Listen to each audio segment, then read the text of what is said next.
with our man of the hour. It is Carson Vitale, the new Marlins bench coach who has spent the past 7 seasons with Seattle, including 5 as their major league field coordinator. He was also Seattle's minor league field coordinator before joining the big league staff in 2020. Prior to that, he was with the Dodgers international field coordinator for 2 seasons, and I think that's where he crossed paths with Clayton McCullough and company. Carson, thank you very much for joining us. Steven Strom, Kyle Seeloff with you.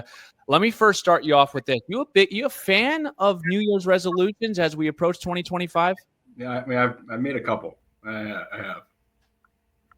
And what are they? Well, I haven't made one in quite some time, but I used to run a lot. I guess I have a slightly addictive personality, and I got into running during COVID, and made a New Year's resolution to run 10 miles a day every day for 365 days. Didn't quite hit the mark. I came up short. Probably should take some rest and recovery days in between to kind of 10 miles. Yeah. And there was a stretch where I ran, I think like 26 half marathons in a row, and one day where I ran 50 miles in a day.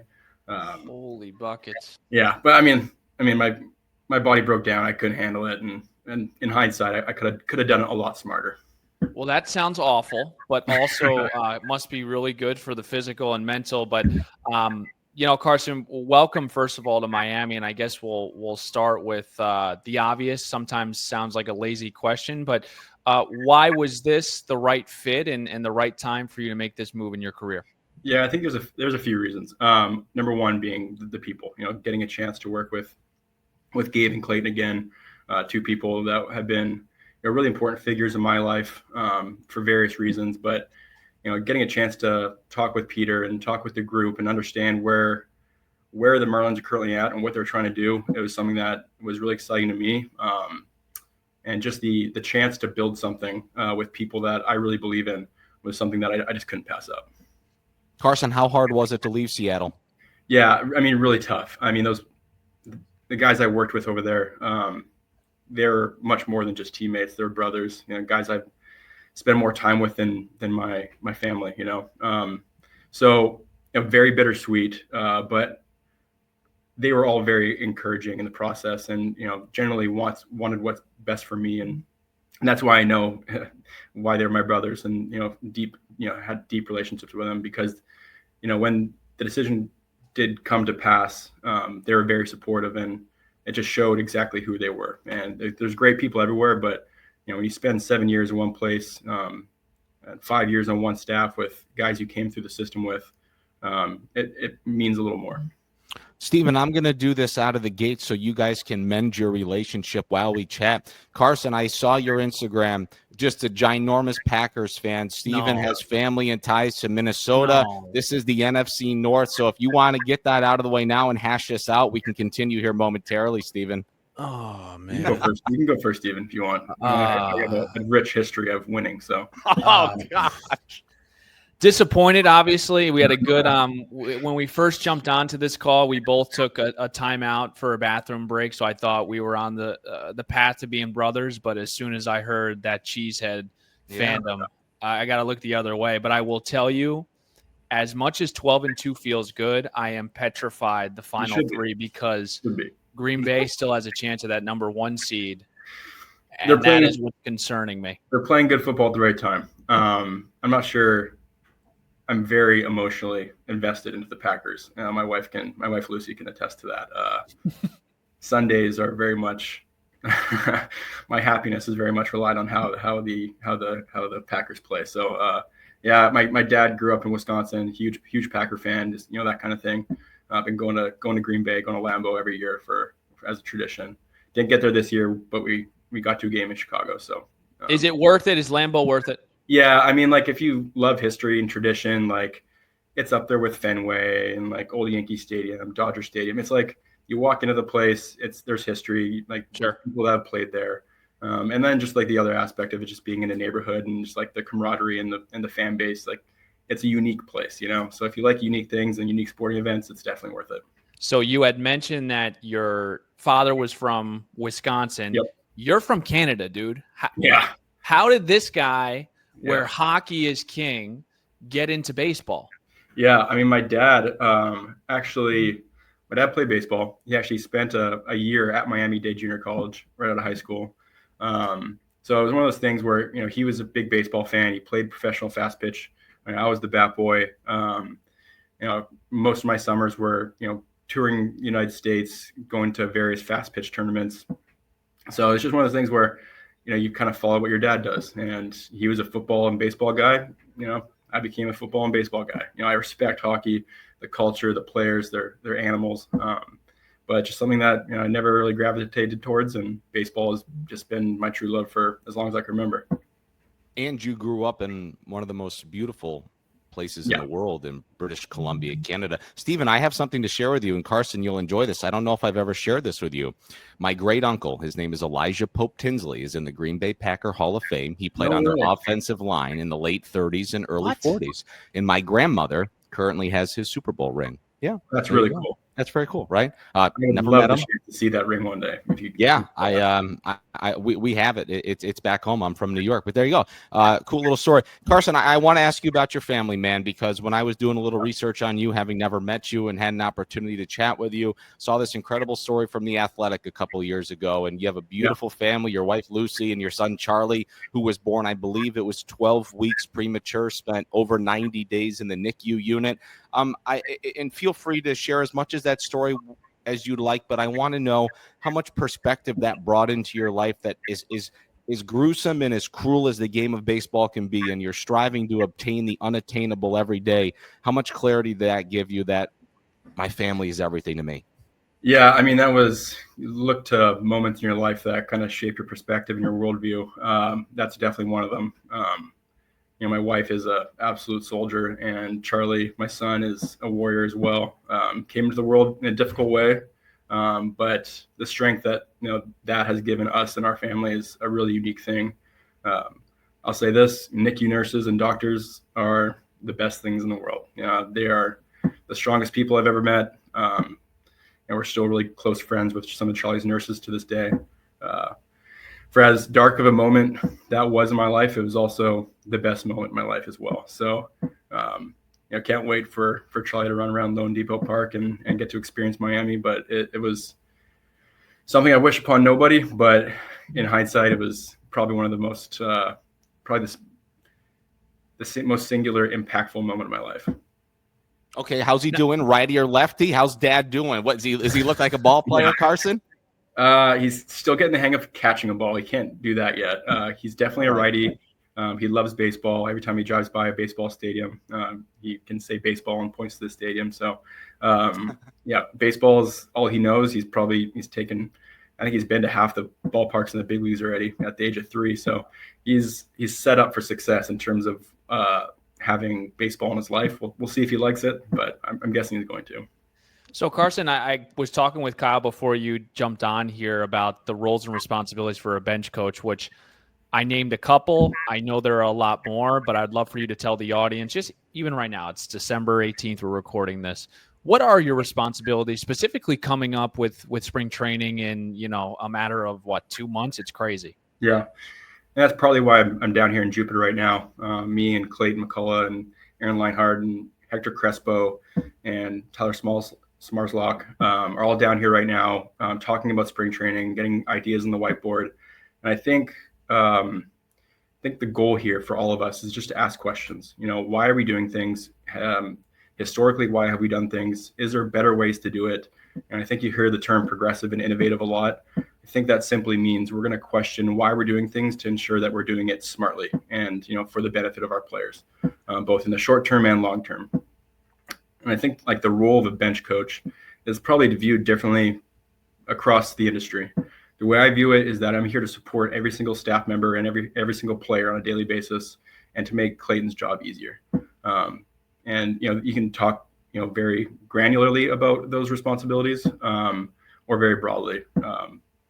So yeah, it's a big job, but it's one that I think is the ultimate support layer for everybody in a Marlins uniform. I always imagined, first-year manager, first-year bench coach, how that sort of dynamic goes. But Clayton McCullough, right? So it's got to be a little bit easier having that familiarity with someone like him. Yeah, no doubt. And some things we did in Seattle. I was lucky enough to take on some of the responsibilities of a traditional bench coach. So I have a pretty good feel of what the in-game responsibilities are. What were those? Yeah, I would love for you to share those. Yeah. So in Seattle, we didn't have a traditional bench coach in place. So I took on a lot of the offensive responsibilities. So defensive platooning, defensive replacements, managing the bench, replay, providing foresight and ideas on how we would match up against the opposition. So the pitching coach and the manager would handle the bullpen, and I would handle the bench and the offensive substitutions from that point of view. So I feel like I have a pretty good grasp going into this. I heard you guys talk about blind spots. That's a big part of it. It's my job is to manage all of the available information to allow Clayton to make the best decision possible in the moment. Our job is to put our players in the best position possible to succeed and win the game. And Clayton's job is to make that decision. My job is to gather all the information to provide him with the necessary context to make a decision in real time as fast as possible. Carson, the one thing I was going to ask you, and a lot of people know that in the game of baseball, former catchers make the best managers. You were a Creighton Blue Jay, a proud Creighton Blue Jay, I would imagine, and you were a catcher during your time in college. And you grew up loving the game, obviously, through your father. At what point in your life did you pivot and you hit the fork in the road where I'm going to stop pursuing playing this, but I want to be a servant to the game, and I want to coach, I want to manage, I want to see the game from the top step of the dugout? Yeah. So right when I got done playing, I had a very short career with the Rangers. I got hurt my second year and couldn't play anymore. So I quickly transitioned to wanting to coach. I was a volunteer at Creighton for about 2 days before the Angels called and asked me if I was interested in coaching at one of the rookie ball teams. I jumped at that opportunity, and ever since then, that was 14 years ago.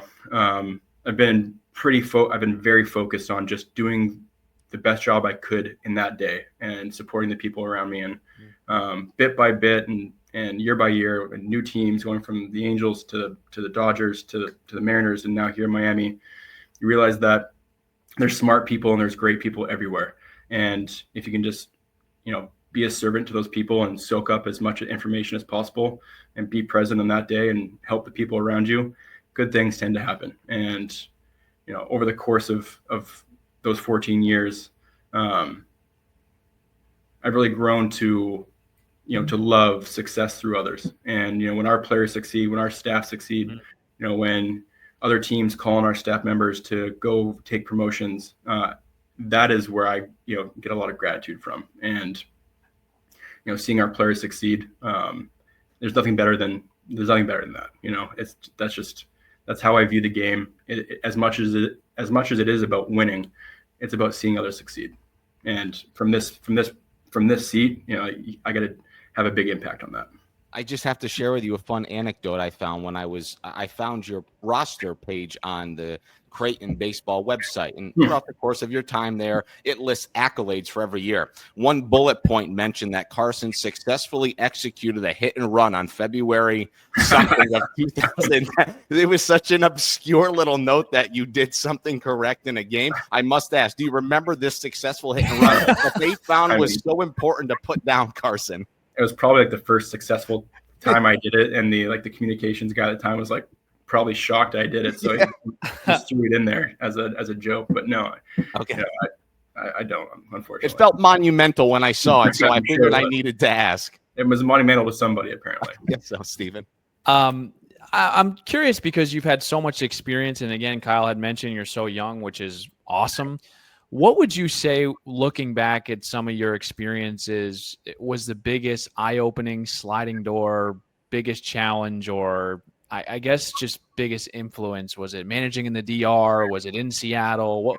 What were some of the experiences that you feel really made you grow exponentially? Yeah, it's a really good question. There's a collection of people that have been instrumental in kind of shaping my perspective. And then there's also a singular experience, which that was managing in the Dominican Republic. Going down there as a kid from Canada, a JUCO kid from Texas, Division I ball player from Omaha, none of that screams Latin American experience, So getting the opportunity to go down there at a time when American coaches really weren't prevalent down there. I was one of probably 2 or 3 American coaches during that time throughout the whole league. And I went down there with no Spanish speaking ability, no real English speakers on my staff, and so I quickly adapted to that environment. But more so than adapting to the environment, I was shaped by it. And my love for that country, for Latin America, it runs pretty deep. More so than anything, it taught me how to be grateful and be present, and just it's a very humbling experience to go down there and live down there. I lived down there for 2 years straight, basically coming home only for Christmas. And I definitely wouldn't be sitting in the seat today if it wasn't for that experience and how that shaped who I am down to the core. Why was it so humbling? Yeah, thank you. I think I come from a middle class family, but you never wanted for anything. And going down there and seeing so many people that are generally happy every day and grateful for just waking up that day and having family by their side, like it puts a spin on like what materialism is, and like those things just aren't that important. Doesn't matter, right? They're just not that important. The people in your life are what really matters. How you treat people is what really matters. How you make people feel really matters. Like when anybody comes into contact with me, whether it's a player, whether it's a family member, it's a teammate, whether it's you guys, whether it's anybody, I want them to feel safe and feel good about themselves. And the people in the Dominican Republic do that in spades. Carson, actually, once we're done chatting with you today, we're going to show a video of PJ Morlando, who is very thought of highly in the organization, drafted in the first round last year. They sent a bunch of the American kids down to the Dominican Republic this How funny is that, Kyle? How about that timing? Yeah, and I'm sure you're aware of all that, obviously, but it's obviously something that's very important. Let me ask you something about your Dominican experience.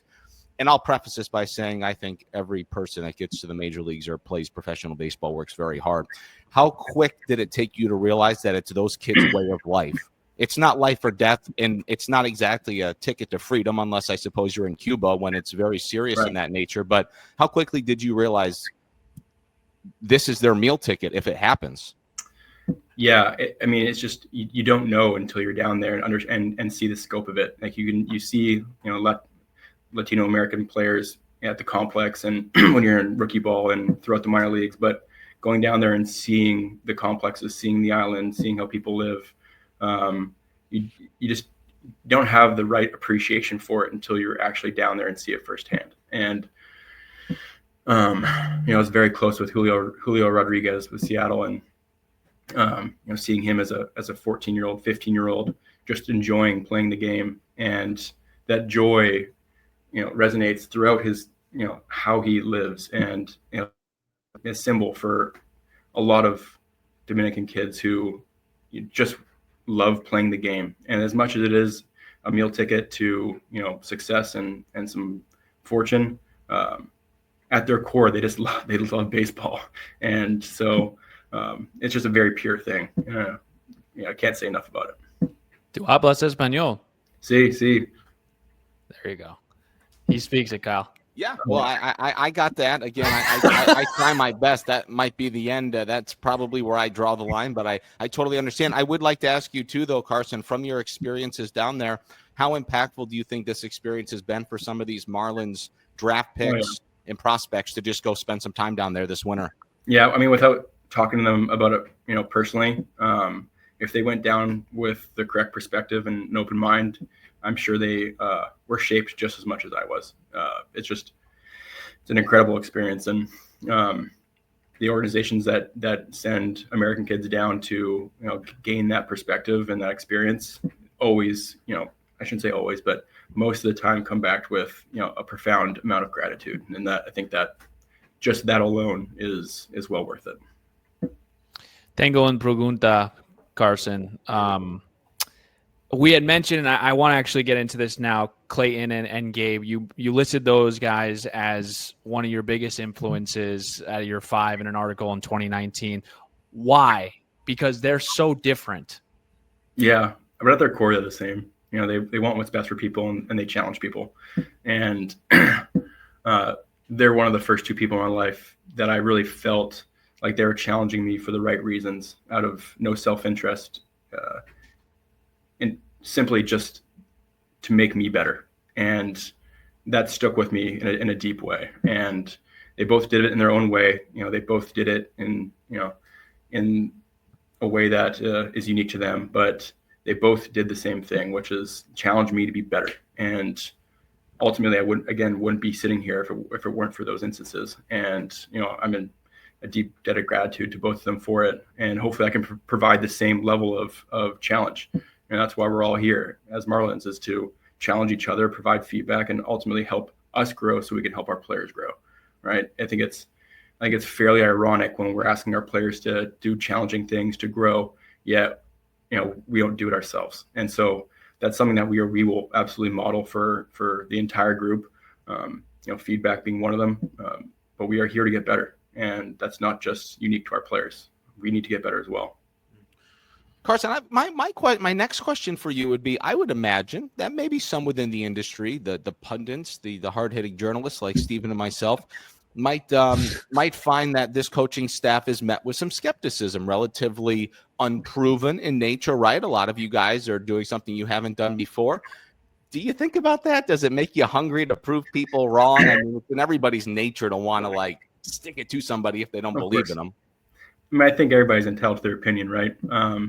But I think experience is also relative. Not all experience is great experience. I think the staff that we have compiled here in Miami all brings something unique to the table, and we're a sum of our parts, and we are going to lean on each other and push each other. And yeah, there might not be the 10-year of experience, but what we lack in that, we're going to make up for in intuition and innovation and being great teammates and being forward thinking. And we're going to be relentless in pushing the envelope so that the environments that our players are in are conducive for them growing, because we need to grow. We need to get better.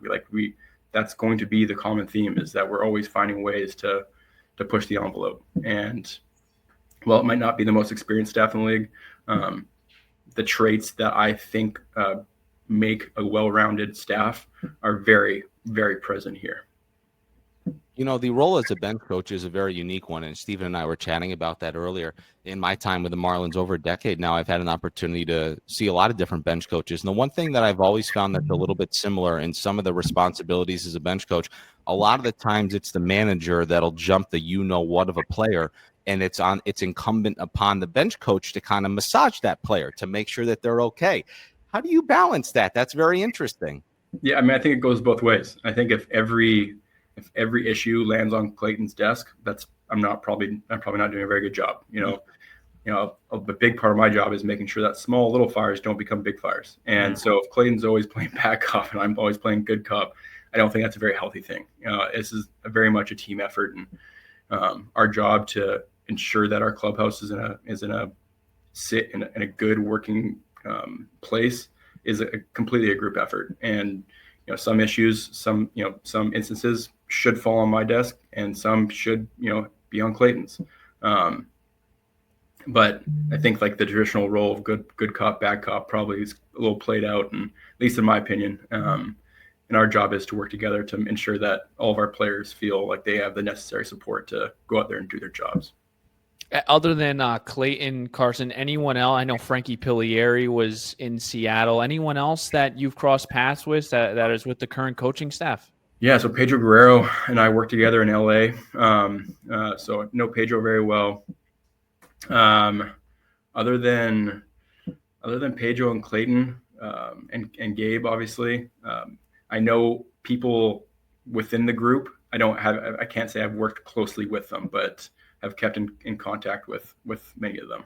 We have not talked to Pedro. Give us a little bit. What's this? He's like a nomad. We've never heard about the guy. What is he? Tell us a little bit about Pedro. I don't know if he's real.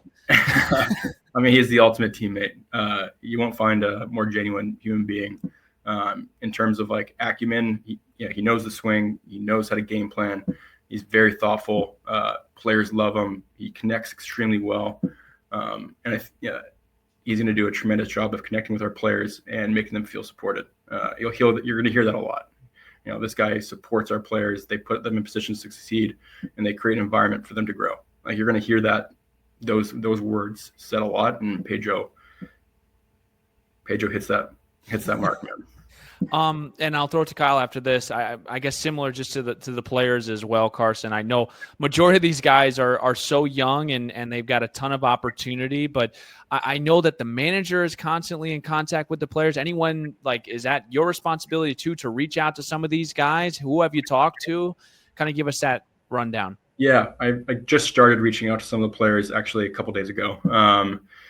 Got hired right after Thanksgiving. The holidays hit, the winter meetings hit, and I wanted to, make sure that I was in a good place, knowing our staff and the folks in the front office, and more to my teammates before I started talking to the players. But over the next 2 months, that will be the job, is to get to know our players so that I can adequately support them going into spring training, and hopefully take that next step with them, and hopefully continue to grow alongside them as the season goes on. But I can't help them unless I know them, and I can't help them unless they know that I'm coming from a genuine place of just wanting to help. Our job, I believe in this strongly. Our job is to maximize our players' industry value and to win as many games as possible.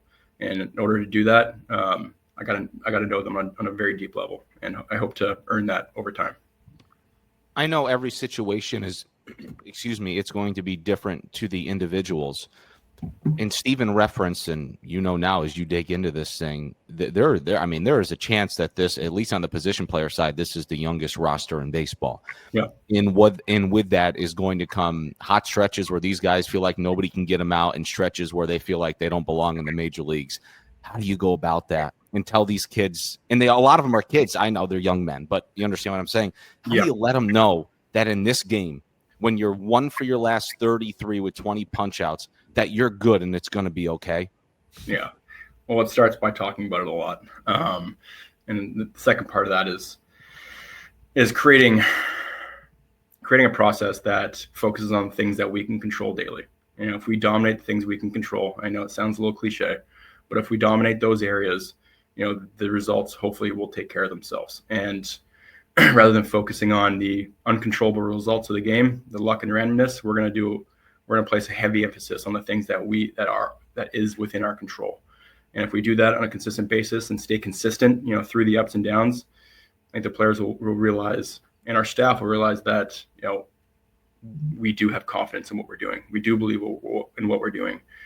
There will be bad nights. There will be great nights.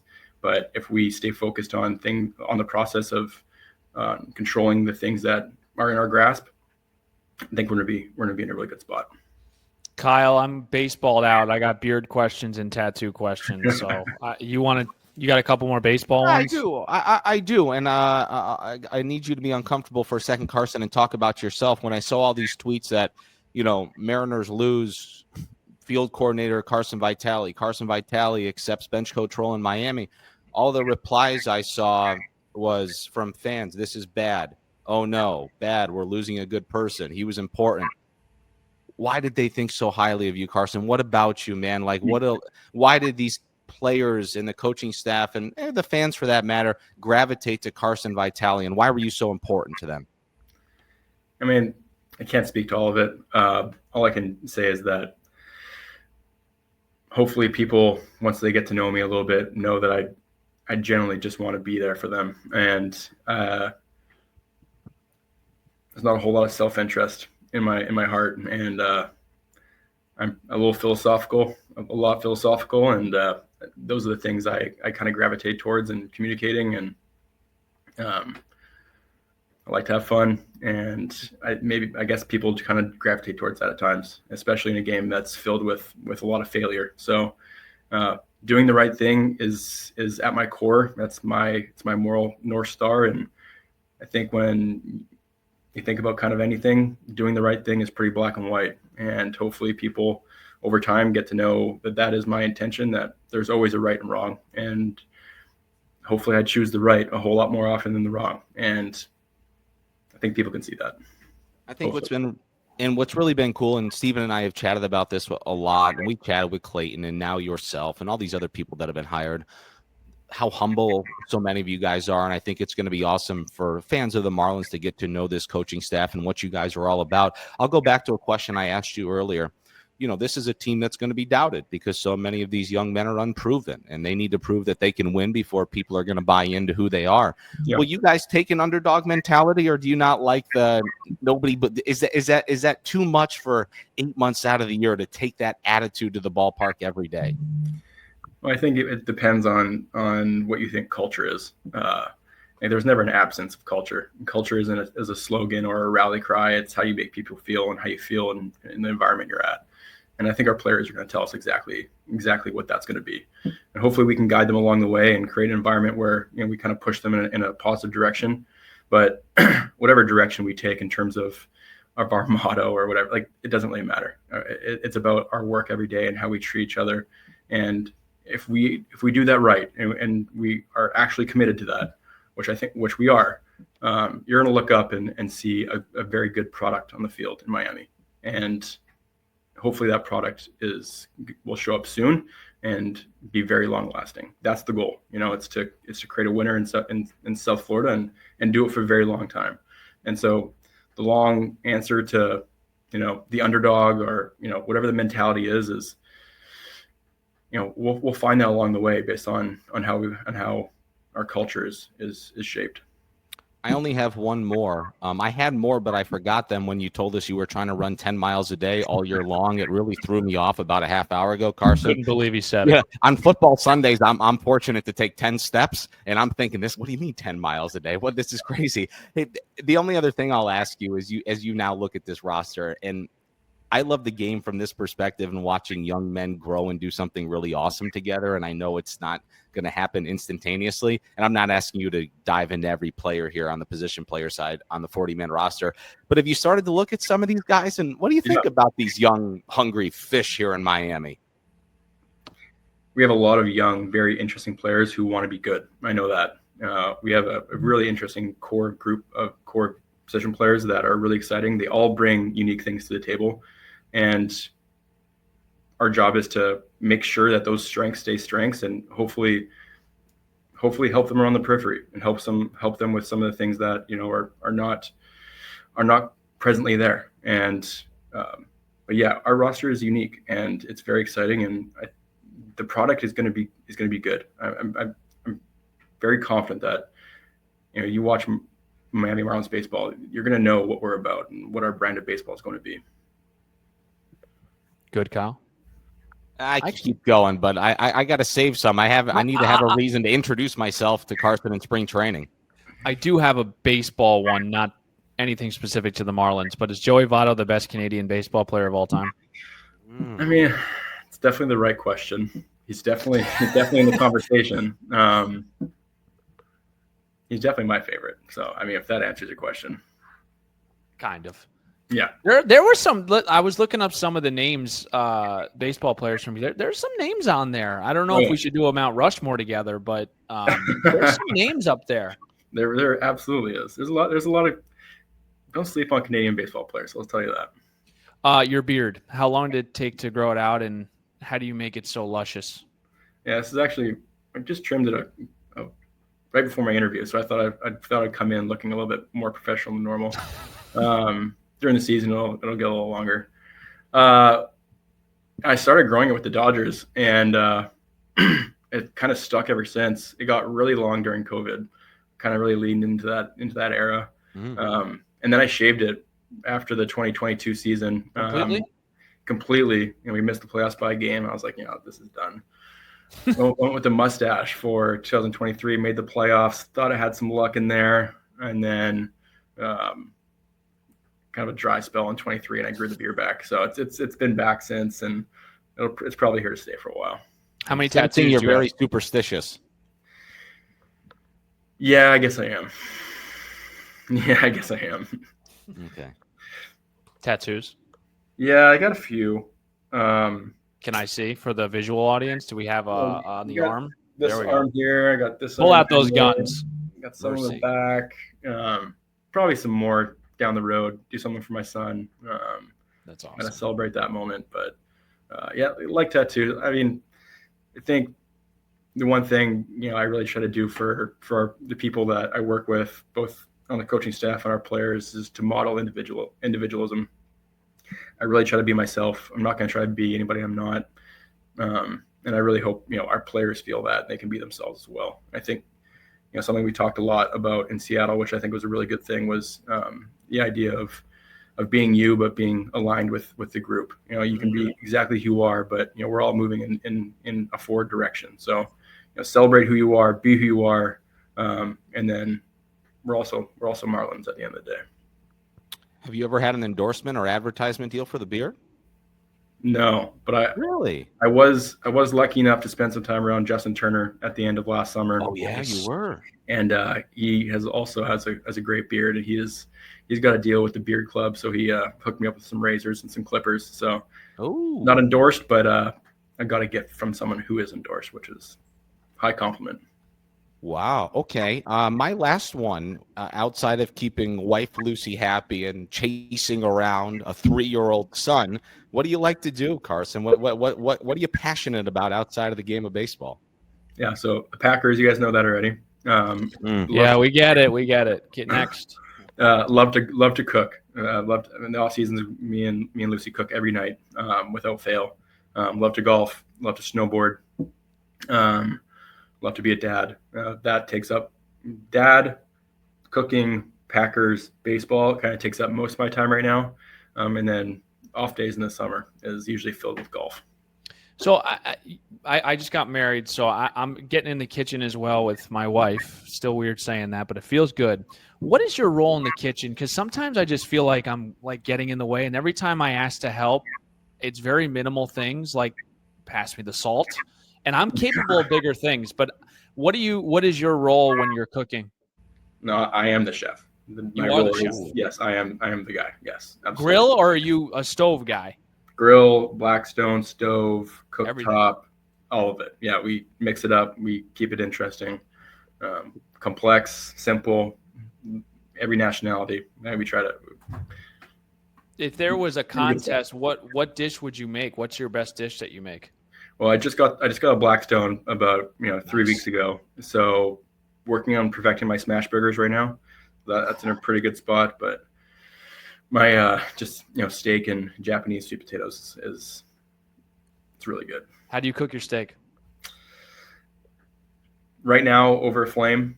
I still like that the best. Blackstone's really good, but you can't really beat just salt and flame. And medium well. Medium rare. What do you medium rare? Oh, I'm not there yet. I'm a you like it guy. still mooing. No. So when Valentine's Day rolls around and you say, honey, what do you want for dinner? And she gives you the look like, you know what I want. What is the meal that every time you just blow her socks off? Well, she loves pasta. Pasta's not my favorite. So, I'd probably make her like shrimp scampi. Oh, really? That's my problem. It's the pasta. I need to drop 20, but I'm making spaghetti and meatballs like 4 nights a week. I'm trying to go to the whole grain. I'm trying to remove the gluten. I figure that's a good start, but I just mix in a little spaghetti squash. It'll be all right. You can't even taste the difference. Yeah. Spaghetti squash is real, man. It's carbohydrates taste good though, Carson. Yeah, it's delicious. It's delicious. All right. I'm a pasta guy, so. I mean, everybody's a pasta guy. Yeah. Just what else, Kyle? Well, I was just going to say, on my way out the door, I hope you go sneak in 18 across the street at Abacoa. That's all I can offer. Whenever you need a tea time in spring training, that's my go-to. Just let me know, man. I got you guys. They give us a foursome every day. Really? Well, if you're being truthful, I will. I am being very truthful. I'm over there on the range after spring training games every day. I love it. Yeah, I'll meet you over there. For sure. Carson, thank you so much, man. We really appreciate the time, man. We're so excited that you're in Miami. Marlins bench coach Carson Vitale. Cannot wait to meet you in spring training. We're so excited to cover you and work with you, and we've definitely got to do this at some point throughout the season again. Likewise, guys. Really nice to meet you, and really excited for the season.